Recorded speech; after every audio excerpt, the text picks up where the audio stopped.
the Foreign Office, Manuel, Valeska, and also Nils von Redeker said, we need to take a closer look at what the 10-year process of the Berlin process really achieved, and we should do a mapping study. And then we said, oh yeah, we would love to do this, but we certainly can't do it by ourselves, but we want to do this with esteemed analysts and authors from the region. And a few months later, I am very happy to report that the mapping study is sitting on your chairs. Maybe you're sitting on them, or they are now below your chair or in your lap. But it is today the launch of the mapping study. And we want to take the first panel to take a closer look at the 10-year anniversary and the process the last 10 years and see what worked well and what might not have worked so well, and where we want to move, how we want to move forward, and what we want to achieve. And for this, now also our two authors are cabled. I first ask our two authors to the stage, Silvana and Marika. Thank you so much. First of all, you come up here so that everybody can give you the applause you deserve for getting through this mapping study. So before I ask the other panelists to the stage, I want to ask you, how were the last few months doing that study? Interesting and intense, I have to say. Interesting and intense. And for you? I would say surprising. No matter how much you think you know about the Berlin process, every now and then you find something new. So it was rather intense, I would say, and it was eye-opening in terms of how much this process has done, but how much more it could do. Thank you so very much. And I think this is already a good teaser to say there are lots of things in there which might surprise you. Also, those who have worked diligently in the process for the last 10 years, we hope to surprise. And for this, maybe you two can already take your seats. And with this, I would like to ask our other three panelists to the stage, Manuel Sarrazin. Give him a big applause. Arman Scarpi, also for you a big applause, come on up here. And also to Albert Hani, also a big applause. Please join us here. So you see, everybody seems to know each other, which is really wonderful. Yes. So I'm not Christian. I think I'm going to join you over here. So how we wanted to do this panel, and please, if you don't know our panelists, we also have a wonderful bio book where you can read up on their CVs and what they have done in the past. Because we are already a little bit behind the time, we want to jump right into the discussions. And how we are going to do this, we are first going to hear from our two authors about the study. I will do diligent timekeeping, and then we want to jump into the discussion on the panel as a whole. And we'll have to see a little bit if we then also can bring you in with a few suggestions how to move forward. But first of all, I hand over to the two of you. Thank you very much. I will start first, and I just want to say it's a high task to present such a complex endeavor as the Berlin process in 5 minutes. So obviously, we cannot tell you everything, but you have the study on your chairs. So we'll just give you a few highlights and the most important aspects of the study, findings and outputs. And then you can ask questions in the session or afterwards privately in the conversations. So you all know, Berlin process was established by Angela Merkel in 2014. I'm not going to talk anymore about history, but certainly the motivation was to understand better what has happened under the umbrella of the Berlin process for the past decade. There were 10 summits held in 8 countries. First was Berlin Conference, called Berlin Conference in 2014, with only 2 countries firmly on board, France and Austria, only to grow to 10 partner countries, 9 EU member states, and plus the UK, and 6 Western Balkan countries. For 10 years, there were more than 100 formal and informal meetings of the ministers, civil society, various stakeholders, all of whom contributed to the development of the Berlin process. In the study, our methodology was to look at the available documents, outputs, but also some great literature and analysis of the Berlin process in the past 10 years. We divided the study into 6 policy areas. You will see if you look at the printed copy. And this is more to help us, with the analysis, but obviously all the areas are intertwined and highly relevant to one another. So I was, and I think one of the main findings of the study certainly is that among all the outputs, and we identified 42 outputs and around 40 topics. Some of them are already sustainable and are likely to remain sustainable, while the others have sporadically appeared on the Berlin process agenda. And what drives sustainability is like 3 pillars. One is commitment of the partner governments in the Berlin process. The other one is structured financial support for specific initiatives and projects. And finally, organizational support, for example, like RCC, for the implementation for specific initiatives. Where these 3 pillars were not firmly established and identified, it was more likely that the initiative will not be successful, or at least will be less successful. So, for example, in the domain of societal cooperation, we have to recognize the Civil Society Forum, which was established in 2015. And certainly managed to come back every year and to contribute to the Berlin process and to all policy areas and topics, but it's not financially sustainable because it doesn't have dedicated funding, and as such remains problematic and depends on the hosts or the chairs each year on whether it will be held or not. So that's one of the challenges. Other areas, how long do I have? Other 2 areas. I'm just going to mention other 2 areas that we looked at are political and security cooperation, extremely important with the deteriorating situation across the West, stability across the Western Balkans, and foreign policy, which focused on the collaboration of the foreign ministers, key actors in the Berlin process, and bilateral disputes resolution that managed to stay on the Berlin process agenda. Thank you so much for this concise and timely introduction. And with this, I hand over to Silvana. Thank you, Stormy. Yeah, you have the study in front of you. There are lots of details. I would just briefly summarize that these 10 years were very rich, not only in content, as there are 43 outputs that are noted in the study as different initiative declarations and so on, but it was also very rich in context. That means that everything that was going on a global or EU level, and particularly on the level of the Western Balkans, was reflected in the Berlin process. And that is really one of the major value added to the process itself. It represents a very specific format of dialogue between the Western Balkan countries and the 10 partner countries. There are so many at the moment in the Berlin process.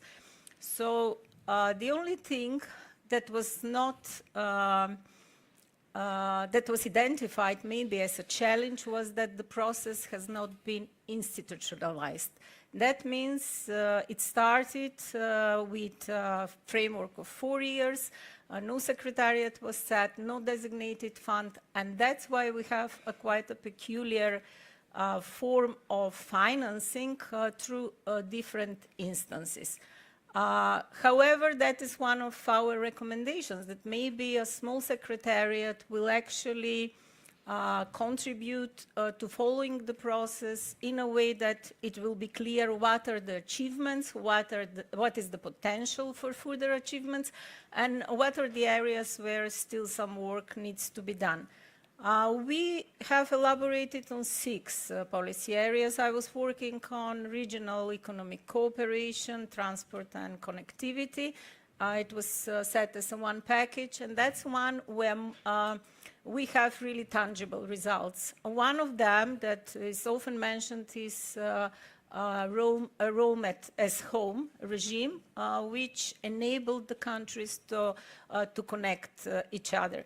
These type of tangible initiatives are something that actually brings the process, the Berlin process, closer to the citizens. And that's one aspect of the Berlin process that needs to be reinforced. Another challenge or driving force that we realize it's there, and it actually counts for all the initiatives that were successful, is the policy alignment. Very often, the initiatives that are initiated at the Berlin process require policy alignment among the Western Balkan 6. And not always that's an easy task. So having a secretariat or somebody that will coordinate that could actually bring to either further successes. The third driving force was already mentioned, but I will again reinforce, is financing. Financing was done on different levels.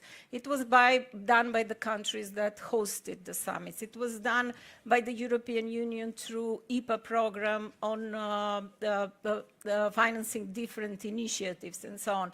But still, having actually a study on complementarity on the financing and seeing what amount of finances were actually channeled into the Western Balkan process is something that should be done. That was not within the mandate of this study. It was not an impact evaluation study. It was actually a mapping study.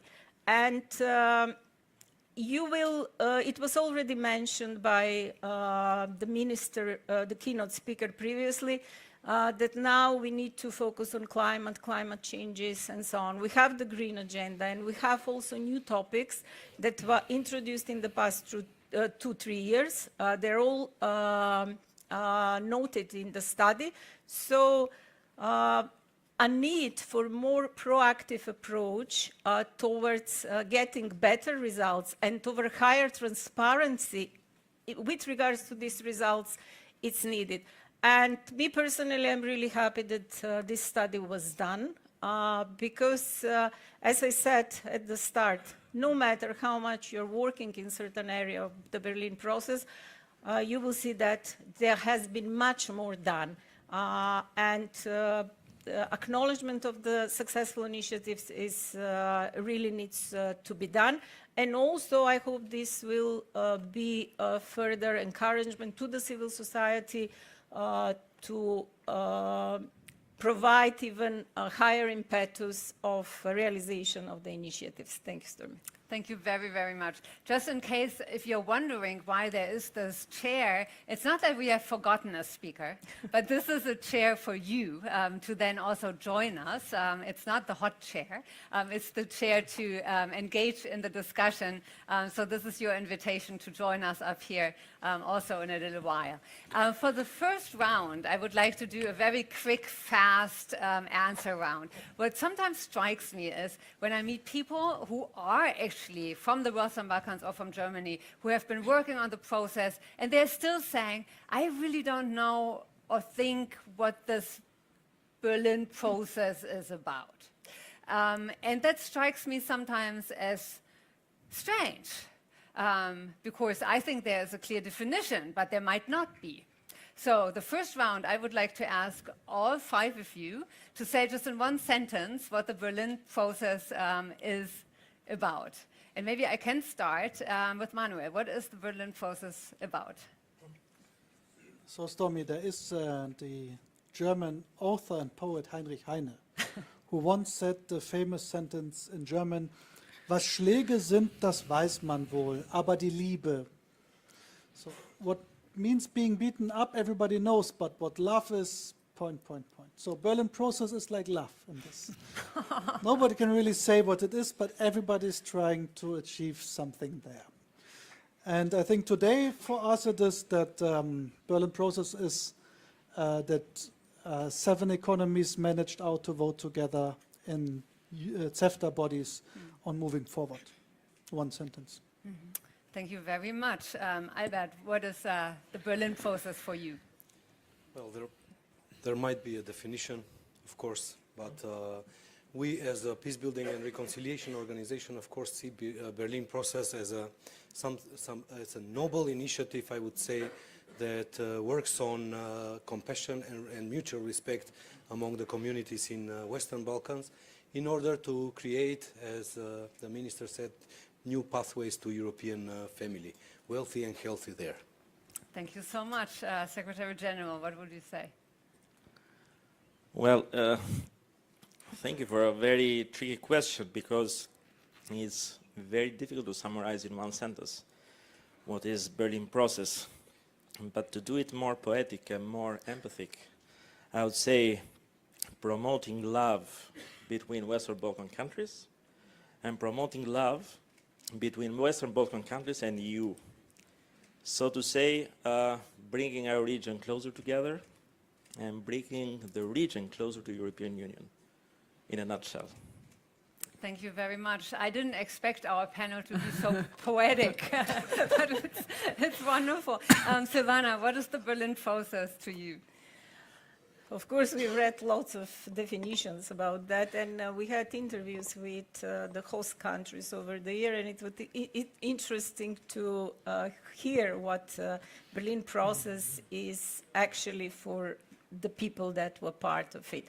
And that somehow changed my definition of the Berlin process. I knew before starting to work this study that it's a format for a very constructive dialogue where the Western Balkan countries and the 10 partner countries from the Berlin process are actually free to exchange all the regional and other issues. But after that, now I would say Berlin process is a growing organism. It's something that has all the parts to and could function very coherently. But there are some parts in the puzzle that needs to be designed, put, or recognized by all the parties. And that may be love as well. Marika? I would say, I mean, we need to think about what existed, how much love existed between the Western Balkan countries in 2014, and we have to agree it was very little love. So actually, Berlin process is a platform that offers support, political support, to any intention or aspiration for connecting between the Western Balkan countries and also partner countries in order to grow and ultimately achieve regional cooperation. Thank you so much for this first lightning round. So in the second round, I would like to dig a little bit deeper into what has been achieved before we then also talk about what might not have been achieved so far. Manuel, can you tell us in a nutshell what the big achievements are? I think the biggest achievement of Berlin process are those which are not inside Berlin process anymore, but have been taken over by the European institutions. Because already also your introduction made clear that there's not real big financing behind. Berlin process is not reaching the administrative structures in the region, and we don't have a secretariat or even not something like implementation, securing body, supranational, which or who could like overrule or influence when there's missing political will to implement the achievements. And we have a lack of implementation, to be so clear. For example, with the mobility agreements, I'm not fine with the level of implementation so far. I would not underrate it, but I would not say that I feel that we were so successful as we should have been since 22 and that. But European institutions have this usually. They have the money, they also have over the enlargement procedure and over the growth plan, national reform programs, much bigger tools to get in.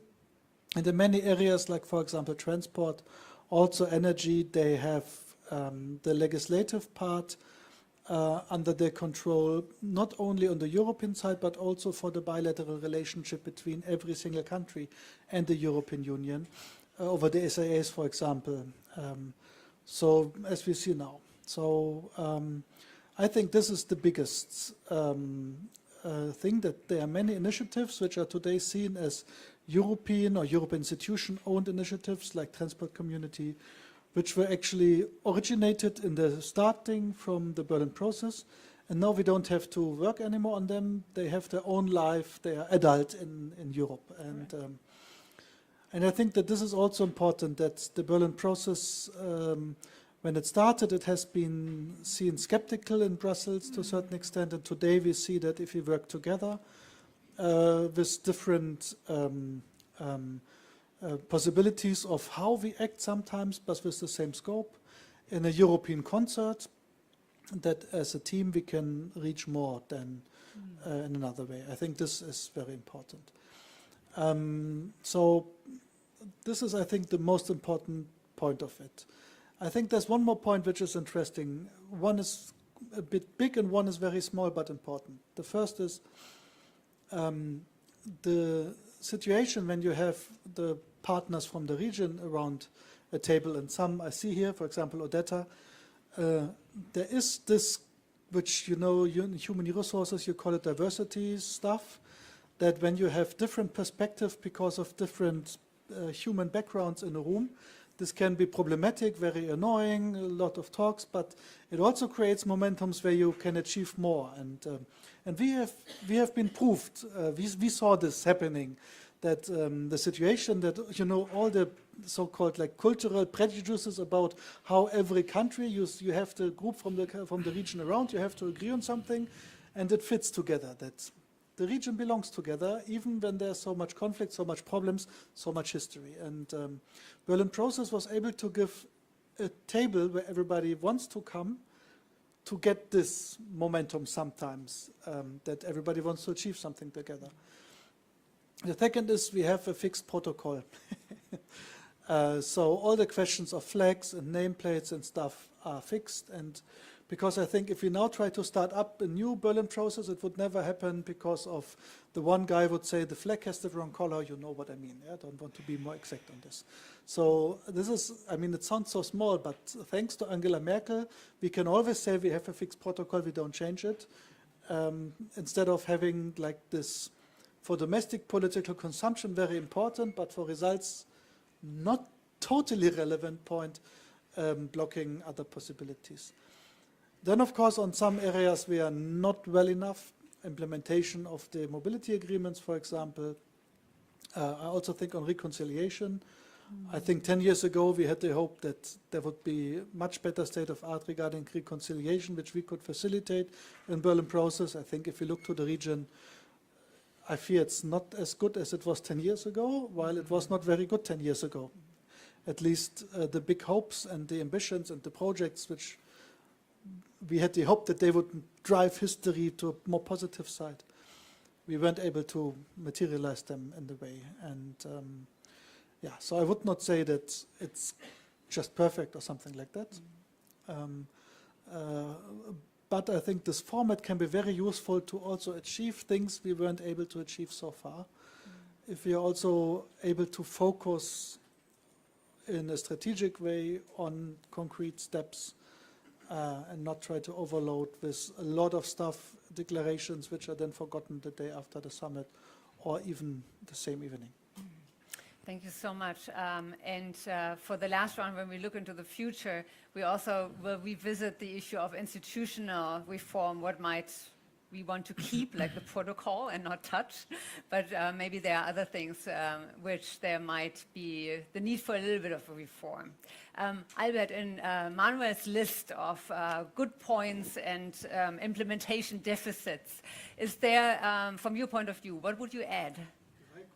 Yeah, Raiko.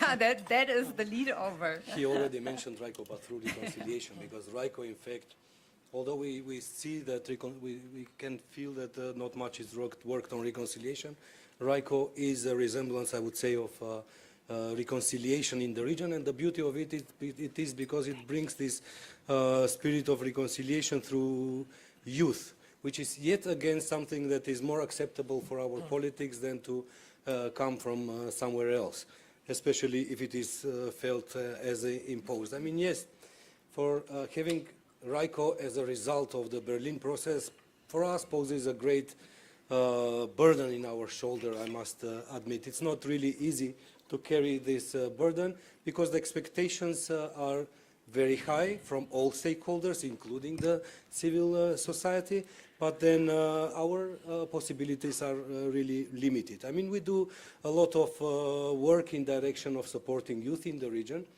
on supporting youth employment or employability.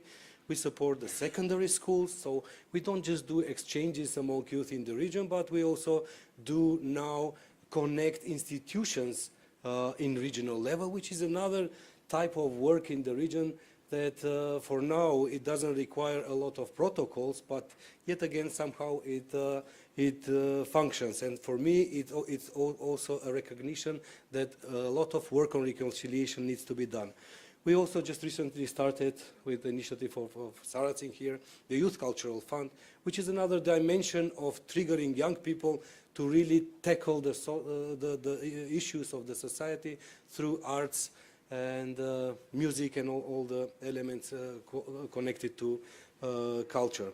We do really a lot of work. We directly included over 20,000 young people in the exchanges. Indirectly, there are maybe even more than 50,000 of young people engaged indirectly in our activities. Numbers are big, but yet again, we cannot claim that we do enough. Without the support of the civil society, without the support of all the activities that civil society is doing, we won't be having any visible results in this direction. That's why I'm using this opportunity to call the civil society to cooperate even stronger. Yes, we've supported the civil society with over 240 projects, and we are planning to amplify this number even more this years. But this is not enough. It's not enough because the topics that we are tackling are not tackling all the needs of youth and all the needs of society. I mean, for example, we don't do much on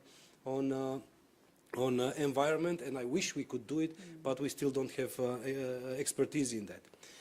Now, to turn a little bit the discussion, I want myself into the achievements. I want to say that Raiko, as such, it is a political statement, I would say, of the governments of the region to at least embark on the topic and work on the topic of reconciliation through youth. This is a very strong political momentum, and it is a result of the Berlin process. It wouldn't have happened if there was no Berlin process in place. That's my personal belief. The beauty of it is that now we are working on issues of values. Yes, there is something that is called interest, and the governments, of course, can cooperate much easier with in level of interest. But our work in Raiko and the work of the civil society is mostly related to values. But these values are hardly things that are hard to be seen as results, concrete results. But I strongly believe that while we work on the values, we actually pave the road, and as Minister Lurman said, we are creating pathways for better cooperation. We are literally creating these pathways, and we might be maybe reacting with our expectations from such processes, but the way how how this Berlin process have shifted the paradigm of understanding these issues as something that is imposed from outside, from, I don't know, from European countries, international community, towards something that, okay, this is might be it might be our obligation, in fact, to deal with this.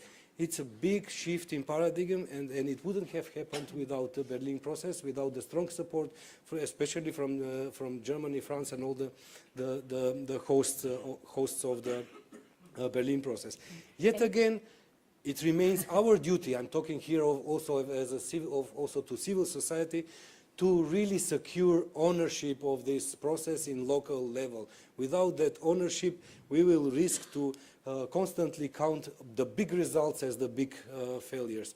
This is why I also invite the civil society to take courage and move in step of working more in track one without fear from getting labeled for being one-sided or supporting some political party. I mean, I'm bursting from... I know. And before the panel, you already said you have so much to say, and I'm still going to interrupt you because we have still a few rounds to go. So there's a chance to come back to this. But we also want to hear from the Secretary General if you share the opinions of what we just heard, or if you would add other success areas. To be brief, I would say just yes. I share the same thing, but not.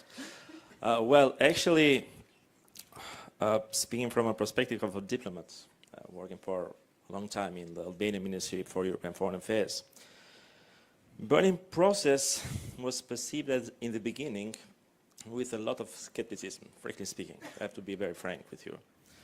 Because in our region are a lot of initiatives, not just in our region, but also in European scale.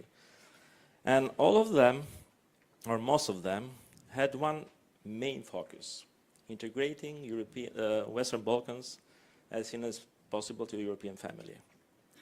But given the fact that some of these initiatives, organizations had discrepancies, they had problems in achieving outcomes, and missing the financial support to reach their goals, we saw even these initiatives as a very skeptical one. But looking at the launchers of this idea, Germany, France, and other, say, leading countries within European Union, we saw year by year a progress in what Berlin process have achieved so far during this decade. We see now a lot of regional mechanisms that are part of that process.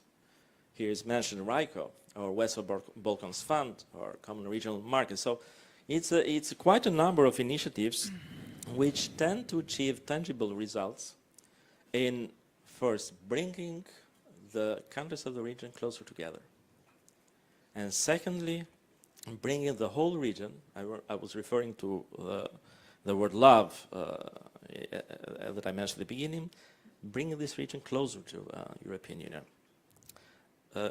Minister Luhrmann just presented a very big achievement for Albania, which is about to happen in the eve of Berlin Summit, the 14th of October.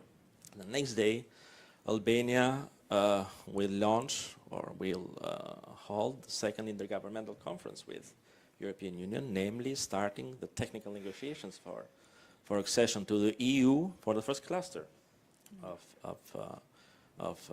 the chapters of acquis. And by the end of the year, we expect and really hope to organize the third one. So, speaking of these achievements, I would say that Berlin process has given a lot of contribution in that direction. It was very hard for our region, because I'm representing somehow the region, to set bridges in the past between us due to the historical divisions and prejudices over each other. But bit by bit, with this initiative supported by Berlin process as a mechanism, including not just the region but also European Union, we see it now countries and societies closer together. We see civil society, for instance. We have RICO. We have Western Balkans Fund. I see in the room my dear colleague Jesh Murat, Secretary General of Western Balkans Fund. Some days ago they celebrated or commemorated the 7 year of the activity of Western Balkans Fund, which in its sense has gathered together the civil society, because I'm referring also to the topic of this panel, bringing society closer to each other. So, in this sense, we see less prejudices, more connections, more connectivity between us, and also speaking of economic cooperation between our countries. We have a common regional agenda, which is a common regional market, which is a very important milestone in our cooperation, because without economic development and connections, we cannot go forward. And we want to see our region coming closer to European markets. This is something we have to promote and to make our economy coming closer to that of EU. So, in a nutshell, I would say that the Berlin process has achieved a lot, and of course it has yet to achieve. We are going to celebrate the 10th anniversary after some days, but we are going to see a new decade of Berlin process, and we need to see more tangible results.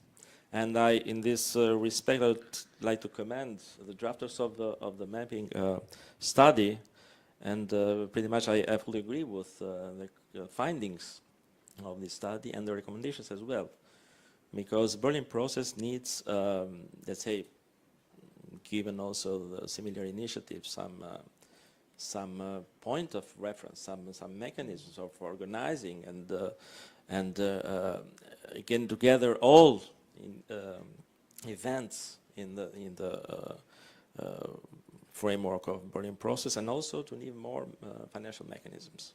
We really hope that with a growth plan, which is going to be, let's say, active in the forthcoming days and weeks, our countries will receive, let's say, financial incentive to make us more efficient and more able to reach European markets and our connectivity in our region.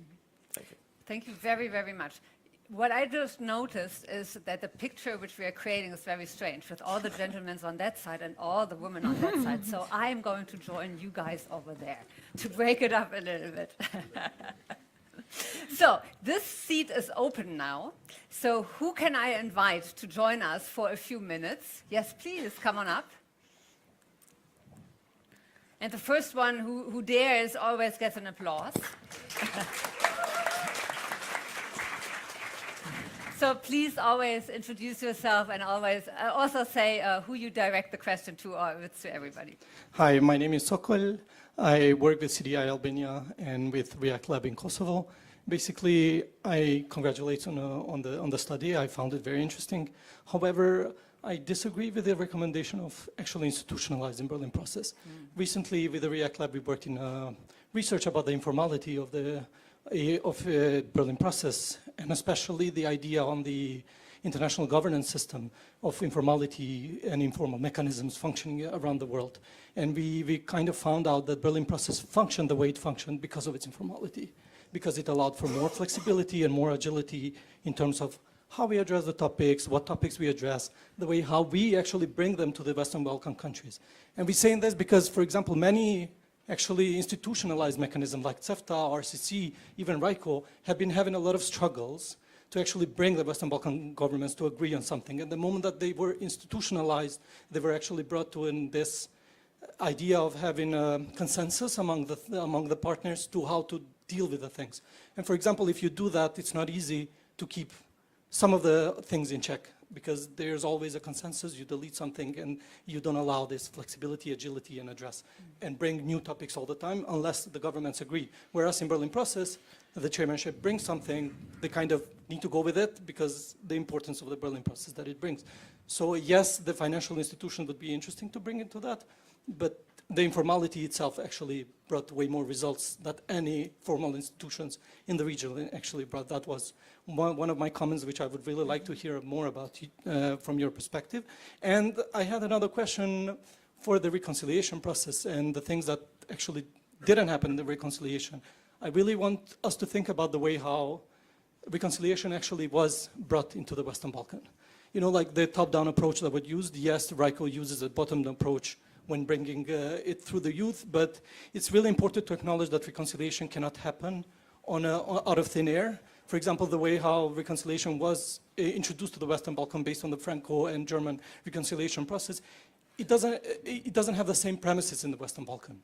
We have countries which don't acknowledge many of the things that happened throughout the Yugoslavian conflict, and how the EU and how the international partners have been trying to induce this reconciliation to the region. It's highly questionable without the premises that the reconciliation needs to have. For example, some of the programs in RICO, especially on dealing with the past, they try to keep a bit of a neutrality in the way how they address.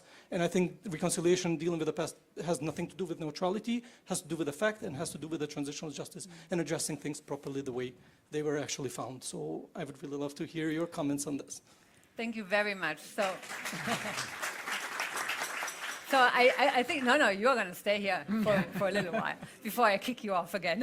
So let's stay a little bit with the institutionalization and then also talk about reconciliation.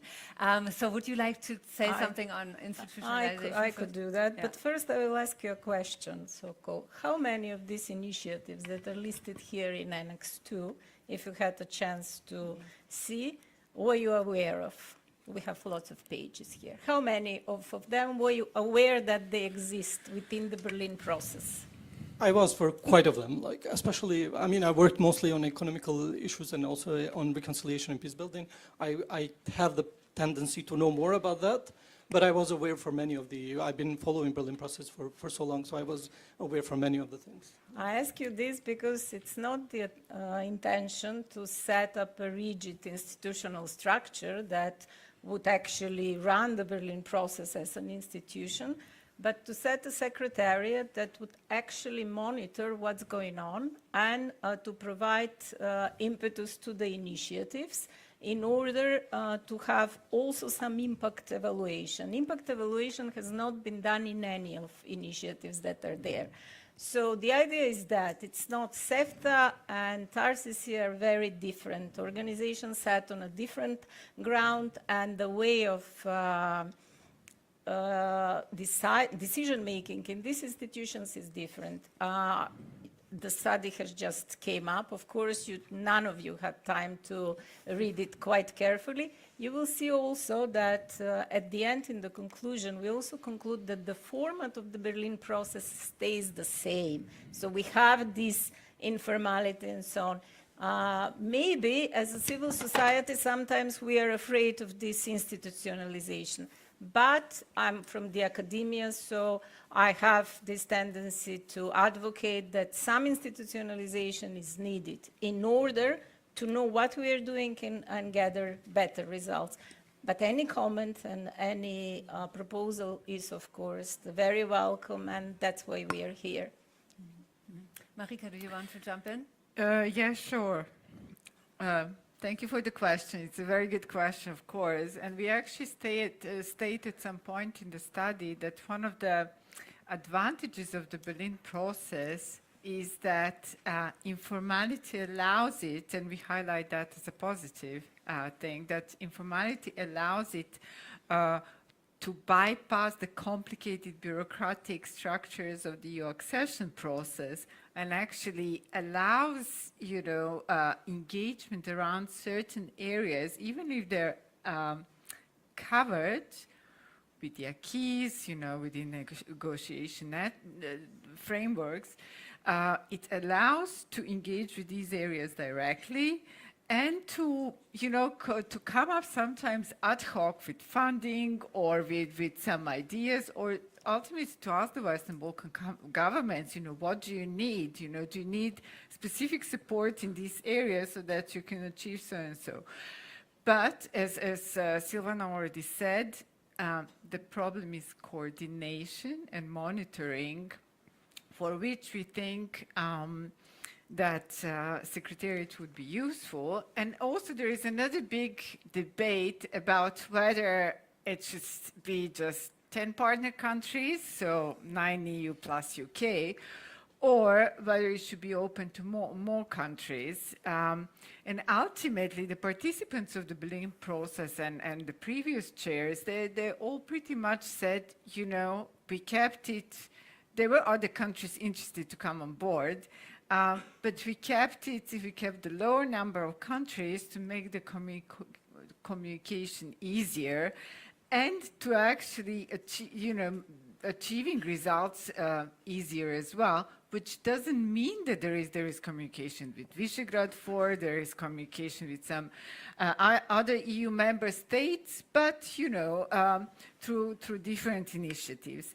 And I just want to come back to your point about reconciliation. No. We come to reconciliation in a second. Okay. Because I still also want to hear from Manuel if we need a secretariat or not.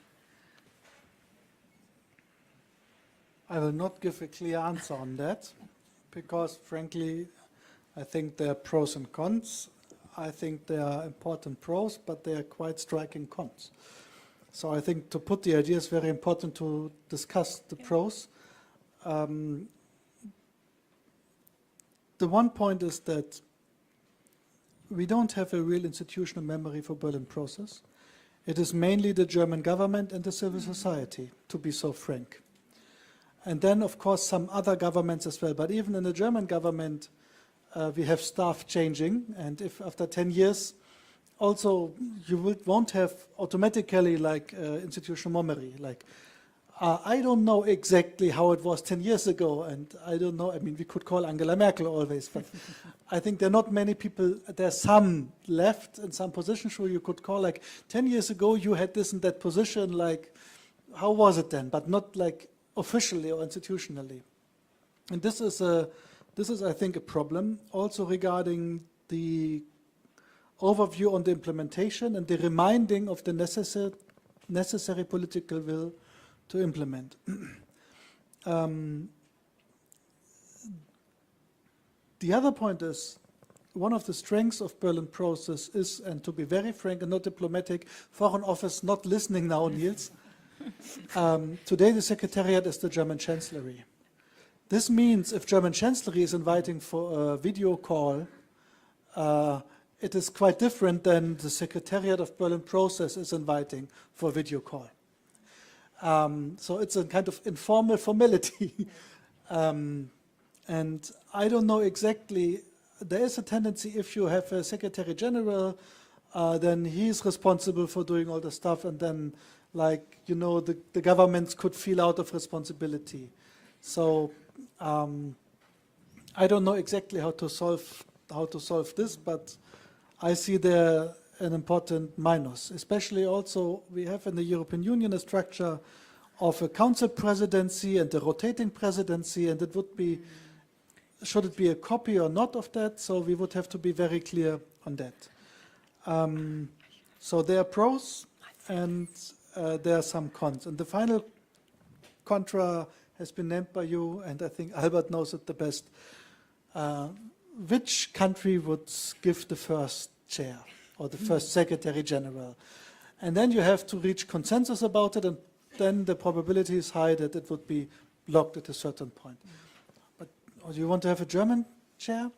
So if it's about the Secretariat, which is basically helpful for the institutional memory and like secretary work, but on the, I think this could be helpful, but then for probably the main con would be the financing. Yeah, this is my 5 cents. Great, thank you so much. Marika, a one-sentence intervention. I would just say that, yes, I fully agree, but then on the other hand, the Secretariat would protect the Berlin process in case, for example, the next German government doesn't want to support it. Because if the next German government drops it, then... About the next German government, you can be very, very sure that it will want to support it. Okay. Whatever is the outcome of the elections, I'm very sure on that. This is perhaps the biggest strength that, I mean, we know that if not the existing coalition would take place, some of the parties from an existing coalition would have some coalition with CDU, CSU. And if you talk to everybody in the coalition and to the colleagues from CDU, CSU, they're all on board on that. So this is, to know. yeah. Yeah.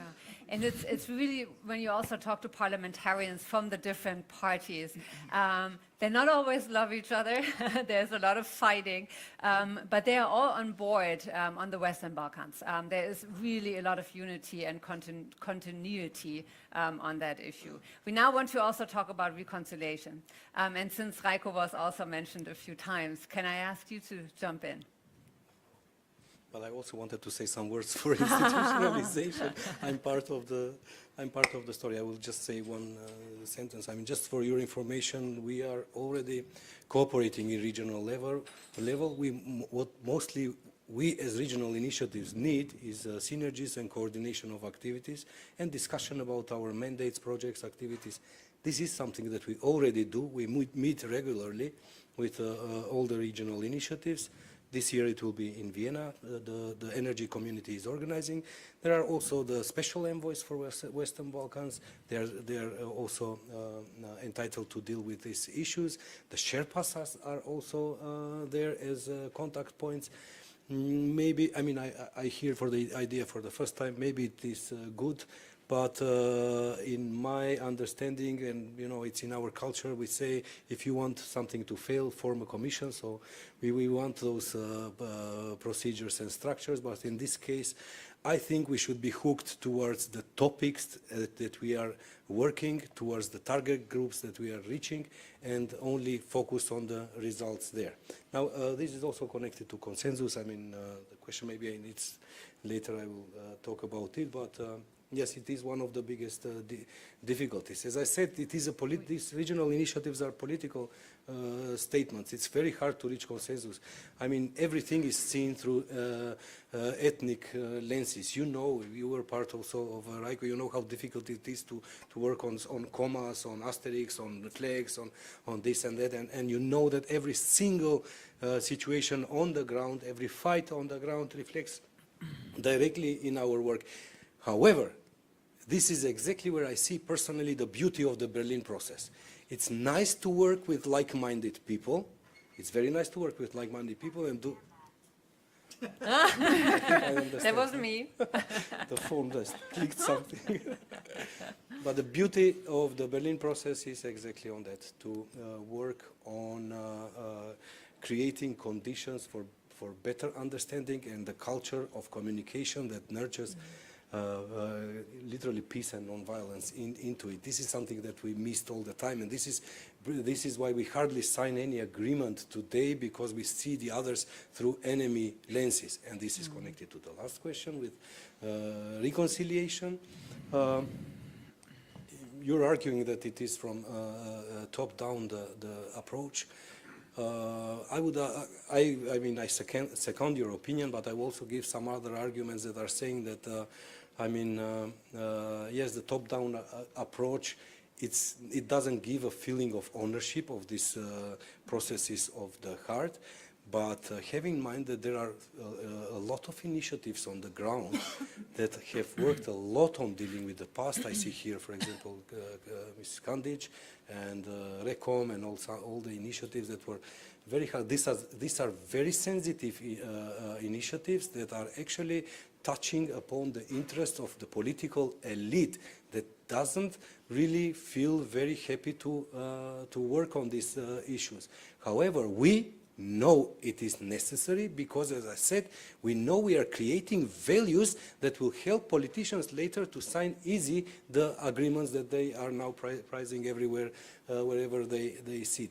The reconciliation process, it's a very hard process in which you cannot see really result.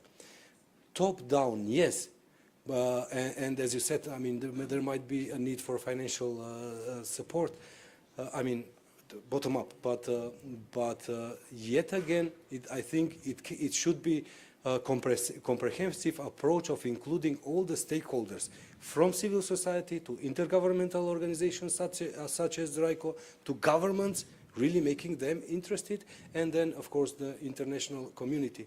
We are often going with problems of reconciliation to international community, but have you ever approached governments and saying, hey, listen, we need to work on reconciliation and support us on reconciliation?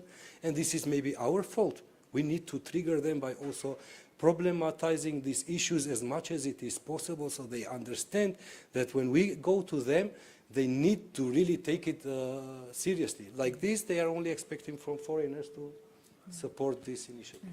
Thank you very much, Secretary General. I will bring you in the next round because I do want, and we come back to you, I promise, I promise. But I would like to thank you, so to give somebody else also the chance to join us up here. So we ask somebody else to come up, and then I hand over to you again. So who would like to come up here and join us? Yes, please.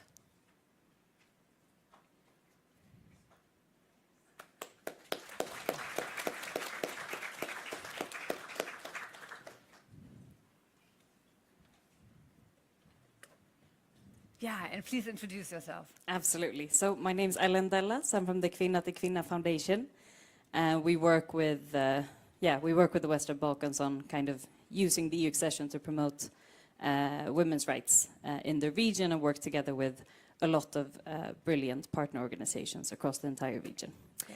Thank you so much. Before you ask the question, I wanted to hand over to you, and then we come back to you for your question and your comment. Well, thank you for giving me the floor, and just a few words on reconciliation. Well, in my perspective, Berlin Process has done a tremendous job with respect to promoting reconciliation in our region. And I want to date back the history. 10 years ago, it was almost beyond imagination to see all 6 Western Balkans countries sitting at the same table and taking decisions for their own region. I'm referring to, Albert talked about RICO, but I've been present while negotiating the both agreements for establishing Western Balkans Fund and RICO with the city in Tirana, how difficult it was to reach a common consensus between the whole 6 representatives, namely speaking representatives from Serbia and Kosovo, being together in the same table and negotiating an agreement where all these countries were considered as equal. And it was very hard, but now we see these countries present together. We see, we're referring to the civil society, we see NGOs coming from all countries of origin, pairing with each other and achieving tangible outcomes with their projects. I mean, with respect to reconciliation and connectivity between the peoples. Of course, in a forward-looking sense, given the somehow troubled situation that is still at present in our region, in a political level, so to say, fueling some old tensions, nationalism, I think that Berlin Process, through its mechanism, can do a lot to keep this stage of cooperation between our countries, and also to give more incentive to new initiatives, how to better promote reconciliation, peace and stability, because is a key word, peace and stability and reconciliation as well, a key word for future integration, speedy integration in the European family. Thank you. Well, thank you very much. Just for transparency reasons, why I'm calling Albert and Manuel by their first name is not a sign of disrespect, but that we know each other. So this is, since we haven't worked so much with each other, I wasn't cheeky enough to also jump to first name basis yet, but maybe we do that on the next panel. So please, over to you and your comment. Thank you. I'll keep it brief, but I wanted to take the opportunity to mention that as part of this, I think Avi calls it an ecosystem of Berlin Process studies. Kvinna till Kvinna finalized this year a study on gender in the Berlin Process. And while we found some best practices that can be copied, it's unfortunately, it has been quite gender blind in the past 10 years. One of our key recommendations is that gender needs to be included in a much more comprehensive way as a cross-cutting perspective. And so related to that, I don't have the study with me right now. It's coming with my colleague from Belgrade in a few hours. So we'll have copies if anyone's interested. Otherwise, it's also online on our website. But I wanted to ask both to you. I saw one of the recommendations also deals with gender. So I was curious, from your perspective, what did you find in your in your study on that relates to gender in the Berlin process, and why did you include that as a recommendation? And then also to Mr. Sarrazin, how does Germany, because now, I mean, Germany has this year, for the first time, organized a gender equality forum. Kvinna till Kvinna were expert partners to GIZ and BMZ. Very happy to have been part of that. So wondering how Germany looks at and plans to continue this work, also on the basis of the feminist foreign policy. So those are my two questions. Thank you so much. And I was able to take a preview at a sneak preview at your study, and it's really fantastic. So take a look at it. Thank you. Yes, we think so too. Well, over to you. Okay, yeah, I can take this one. Thank you for your question. And we briefly talked previously, not enough, but hopefully this time we'll have more time to discuss about gender. And certainly, I mean, as we said at the start, so the study is more mapping of the initiatives than assessment or evaluation, which means we didn't look at it against specific criteria to see how, you know, how successful it is in different topics. But I mean, one thing was clear, and that's gender was not mentioned. It's not mentioned in the official documents. It's not mentioned in the declarations. It's not recognized in most of the outputs, except, for example, RICO or some research. So it's very clear that a 21st century initiative which is aiming for sustainable growth and cooperation and reconciliation of the Western Balkans is unimaginable to have something like this without having a gender component, because we all know why is that important: gender equality, gender equity, you know, gender perspective to anything that is aiming to develop the region. And I was really pleased to see that we had a gender equality conference first time this year, and I also spoke to GIZ, and I know that there is an intention to integrate it into the Berlin process permanently. But I think, I don't know, it's really interesting. I'm not entirely sure why it was overlooked, because we never got a concrete answer to that question. I don't think it was, it was intentional or some sort of malpractice, but certainly there was, it's a serious oversight, and that is why we also put a recommendation in the study that it simply has to be adopted, especially, you know, for the Western Balkan countries where gender angle to politics, to economy, to education is highly problematic and unequal. So we think it's important. Thank you so much. I will, as it is a mapping study, the forum was announced for 2024, and we put it as a mapping initiative. But I will now go back, I will connect this to institutional structure. It happened previously that some of the topics were introduced by the host countries and then they were abandoned. Having in mind that gender is a very important topic, we actually put it in the recommendations in order somehow to increase its visibility and to stay. And that is one of the cons of not having a secretariat or something, because if a host country place any topic, like this year it's your forum, then if the host country is not taking any efforts furthermore to develop that initiative, that could actually be something that just in a year or two will be completely in the past.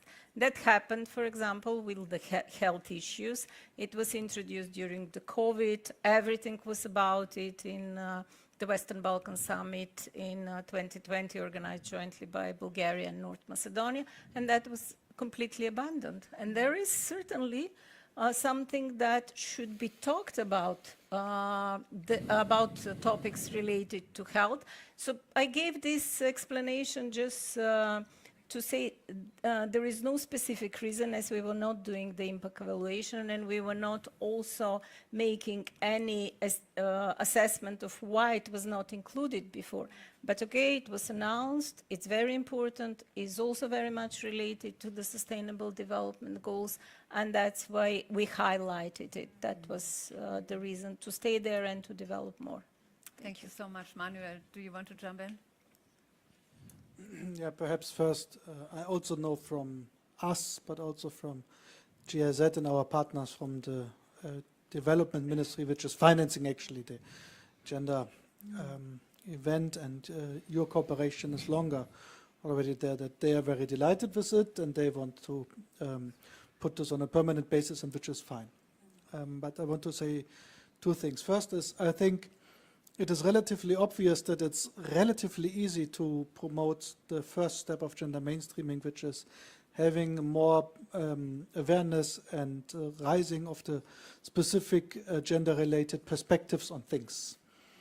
I think at the point when Berlin Process tries via multilateral or also bilateral initiatives to make steps on the ground, we of course step into structures on our side as well as on the regional side, where we need for implementation of it, implementation bodies which are not gender sensitive yet as much as we wanted. And I explicitly say on our side and on the regional side.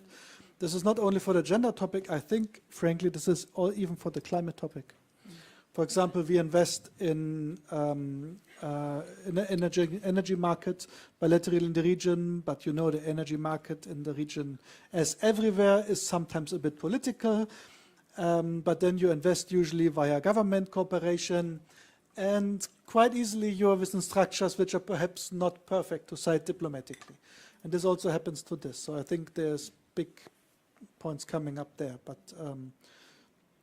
we have to try to tackle it. The second is, I think the awareness that one part of the problem of the region is the kind of role model of successful politician who, whether if it's a female, a male, or something else politician, is the classical role model of a seemingly male, strong leader. I think this problem is more being successful also on our side than being less successful in the Balkans, if you understand what I want to say. Yeah, and we will not be able within Berlin Process to cope with that. But of course, awareness rising and having more specific views there, and also developing perhaps more ideas can be also a step. Because I have to say it so frank, and this is a bit private, and I'm looking at Valeska. Valeska, please look at me. So stop me when I'm saying something wrong. But when we started our work around 2 years ago, 2.5 years ago, and we decided to take the mobility agreements as one of our core projects of the first summit in Berlin 2 years ago. This idea came, I mean, it was not my idea. It came, of course, via Valeska, everybody knows here. But actually, even she hasn't, it was not falling from heaven to her head, but from civil society and from your work. And I think this can be something that we institutionalize the gender work for bringing ideas up to us. And also to say this, we want to become better in implementing what we decided, also being able to agree more with the leaders on things which are coming from civil society. But of course, there is a 1 to 10 ratio in general of good ideas coming from you, which we are able to get the leaders of the region on deciding on it. Yeah, but this is the point. So we are very open on that. I personally think it's very important. But if you look to the debates in my country, not to talk about the region in my country, and what an argument is about like gender, it is of course not the most easy time to be most successful in it at the short run. Thank you very, very much. We are almost at the end of this panel because you also need some fresh air and some coffee, and we need to stick to the timetable. But I want to conclude, so sorry for everybody who I couldn't integrate, but we are going to have wonderful following panels where there's still going to be an empty chair and then you can join up here.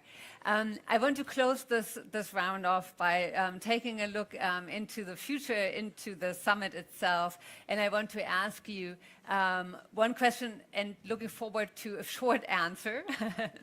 What would make the upcoming summit for you a success? Can I start with you? Well, looking at the report that the ladies Silvana and Marika has produced, Berlin process didn't look like this 2 years ago again in Berlin. I remember the critics of the civil society and in other forums about the results and achievements. Looking at this report, it's already a great acknowledgement and recognition of what has been achieved in the Berlin process.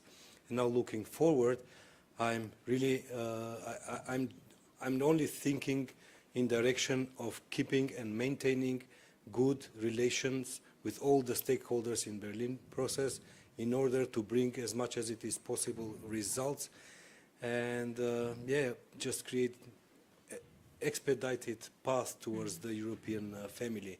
This is our duty. This is very short from my side. Thank you so much. Well, let's be optimistic. I would say that the summit and the next decade of Berlin process will have more tangible results with respect to strengthening cohesion among our people in the region, our countries, our governments, as well as cohesion between the region and European Union. And my wishful thinking would be that in the next decades, all Western Balkan countries will be all together in the European family. Thank you so much. For me, the Berlin Process Summit will be a big success because I believe we will be able that all the six together decide to move on forward with concrete decisions to increase the cooperation and to stick to the common regional market.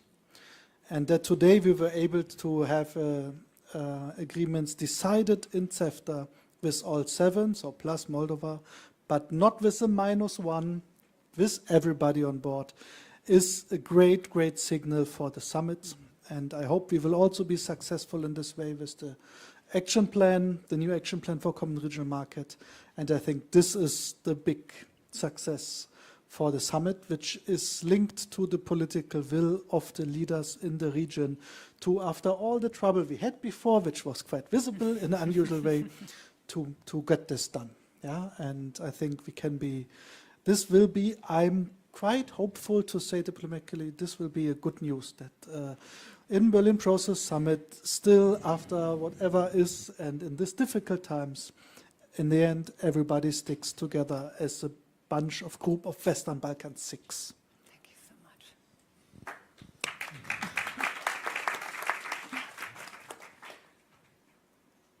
I would say it would be successful if it provides also some instruments how to move forward. This year we will have the Common Regional Market Action Plan 2 endorsed in the summit.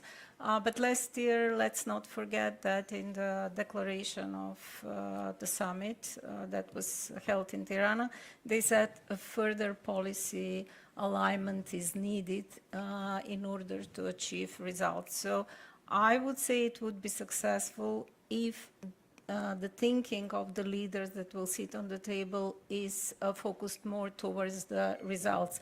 And here I have to mention the European Commission. The European Union has moved a step forward and introduced reform agendas for the countries, which are for the first time performance-based instrument. So maybe some alignment in the thinking of both sides, as they're both in the process, in both processes, would lead to further success. Thank you. Thank you so much. And last but not least. Last but not least, I was really pleased and hoping to see it signed, the new joint declaration on reaffirming good neighborly relations and regional cooperation. I think it has some really important points and acknowledgements about what has happened so far. But for me personally, I'm really happy to see a recommitment to resolving bilateral issues between the Western Balkan countries and also with some of the EU member states, because ultimately they're currently blocking EU accession progress of some of the Western Balkan countries, and it has to be a goal. But I also want to use this opportunity to say something we didn't mention, and it's related to the declaration. You know, when it comes to gender, I think for the Western Balkans region, it's very important to tackle gender-based violence, which is overwhelming and deeply entrenched in the Western Balkan countries' culture and attitudes.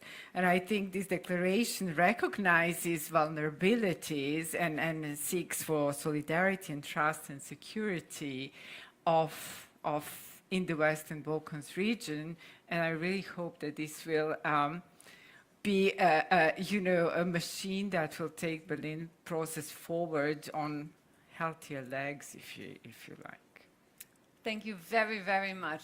We started with Heine and ended with a very positive note. Thank you very much to this wonderful panel. Give them a big applause.